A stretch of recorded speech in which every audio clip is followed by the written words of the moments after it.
বিজেপিতে মোহভঙ্গ। কোচবিহারে দিনহাটায় বিধানসভা ভোটের মুখে বড়সড় ধাক্কা খেল বিজেপি। দল ছাড়লেন দাপুটে বিজেপি নেতা তাপস ঘোষ। মন্ত্রী উদয়ন গুহর একসময়ের ঘনিষ্ঠ তাপস লোকসভা ভোটের আগে যোগ দিয়েছিলেন বিজেপিতে। নিশীথ প্রামাণিকের জন্য পেয়েছিলেন কেন্দ্রীয় বাহিনীর নিরাপত্তাও। তবে পরে সেই নিরাপত্তা তুলে নেয় বিজেপি নেতৃত্ব। শেষ পর্যন্ত বৃহস্পতিবার দিনহাটা ২ নম্বর ব্লকের তৃণমূল সভাপতি দীপক ভট্টাচার্যের হাত ধরে ঘাসফুল শিবিরে যোগ দিলেন তাপস রায়।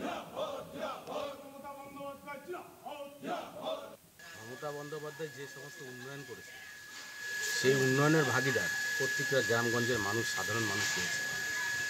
প্রতিনিয়ত আমাদের মন্ত্রী দিনহাটা ২ নম্বর ব্লকে বিভিন্ন জায়গায় প্রতিনিয়ত যাতায়াত করে, সাধারণ মানুষের যোগাযোগ করে, সাধারণ মানুষের সাথে কথা বলে।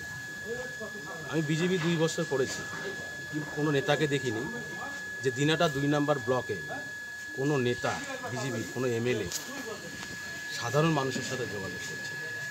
এই নিরীক্ষে ২ বছর দেখে আজকে রাজনীতি করা মানুষ ঘরে বসে থাকতে পারি না, যে বিজেপি করলে হয়তো সাধারণ মানুষের কোনো উপকার করতে পারবে না।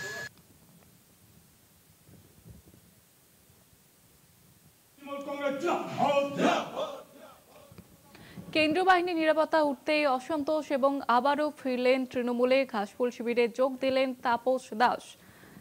গত লোকসভা নির্বাচনের আগে তৃণমূল ছেড়ে বিজেপিতে যোগ দেন এবং তারপর এবার আবারও ফিরলেন তৃণমূলে। কোচবিহারের দিনহাটায় বিধানসভা ভোটের মুখে বড়সড় ধাক্কা খেল বিজেপি। দল ছাড়লেন দাপুটে বিজেপি নেতা তাপস দাস এবং মন্ত্রী উদয়ন গুহর একসময়ের ঘনিষ্ঠ তাপস লোকসভার ভোটের আগে যোগ দিয়েছিলেন বিজেপিতে। নিশীথ প্রামাণিকের জন্য পেয়েছিলেন কেন্দ্রীয় বাহিনীর নিরাপত্তাও।